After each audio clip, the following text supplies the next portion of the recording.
Opportunité d'échanger sur la lutte contre le terrorisme en Afrique, une préoccupation existentielle pour les populations des États membres de la Confédération AES et au-delà. Nous nous adressons aujourd'hui à vous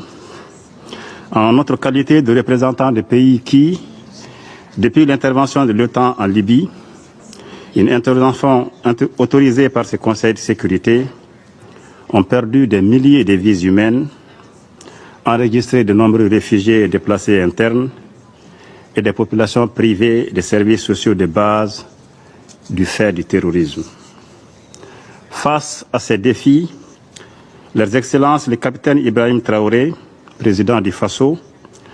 le général d'armée Assimi Goïta, président de la transition, chef de l'État du Mali, et le général de brigade Abdourahmane Tchani, président du Conseil national pour la sauvegarde de la patrie, chef de l'État du Niger, ont décidé de créer à Niamey, le 6 juillet 2024, la Confédération des États du Sahel AES, afin de mutualiser leurs efforts pour non seulement renforcer le mécanisme de défense collective et d'assistance mutuelle des États membres, mais aussi pour réaliser une diplomatie cohérente et un développement harmonieux de leur espace commun. La création de la Confédération AES témoigne de notre conviction qu'une approche régionale coordonnée et souveraine est la réponse appropriée à la menace terroriste. Les résultats encourageants obtenus sur le terrain par nos forces de défense et de sécurité confirment la pertinence de cette approche. Ces succès se traduisent notamment par l'arrestation, la reddition ou la neutralisation de plusieurs éléments et chefs terroristes, la destruction de leurs bases, ainsi que la saisie des matériels de guerre. La reconquête des territoires jadis contrôlés par des groupes criminels, le retour des populations et de l'administration, ainsi que la réouverture des écoles dans ces zones sont des avancées qui méritent d'être relevées. C'est le lieu pour nous de déplorer la non prise en compte de ces exploits réels dans les rapports et présentations faites par les Nations Unies et ses entités sur le terrain, qui préfèrent documenter le nombre d'incidents sécuritaires et les attaques contre les forces combattantes et les populations civiles. Parallèlement à cette pression militaire, la Confédération AES inscrit sa lutte contre le terrorisme dans une stratégie globale et intégrée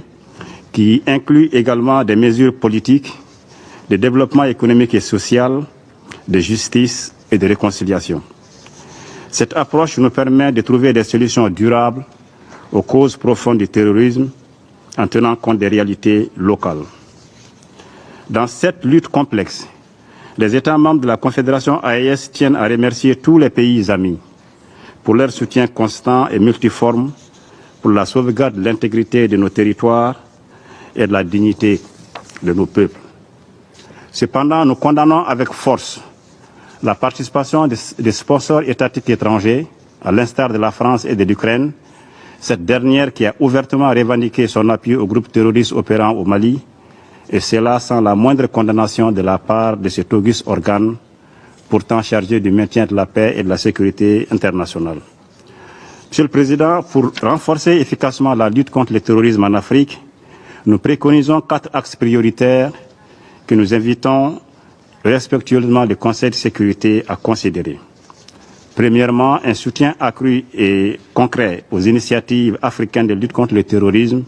dans le strict respect de la souveraineté et des priorités nationales. Deuxièmement, le renforcement de la coopération en matière de renseignement et de lutte contre le financement du terrorisme, notamment les réseaux criminels transnationaux qui alimentent ces activités illicites. Troisièmement, une approche holistique intégrant développement économique et social et sécuritaire, avec un accent particulier sur la prévention, la déradicalisation et la réinsertion. Et enfin, quatrièmement, un appui substantiel au renforcement des capacités des forces de défense et de sécurité des pays qui sont en première ligne dans ce combat, notamment ceux de l'AES. Je termine en m'inclinant devant la mémoire de toutes les victimes du terrorisme et en réaffirmant la disponibilité de la Confédération des États du Sahel à coopérer avec tous les États, avec toutes les organisations régionales et internationales dans la lutte contre le terrorisme, dans le respect de la souveraineté et de la non-ingérence dans les affaires intérieures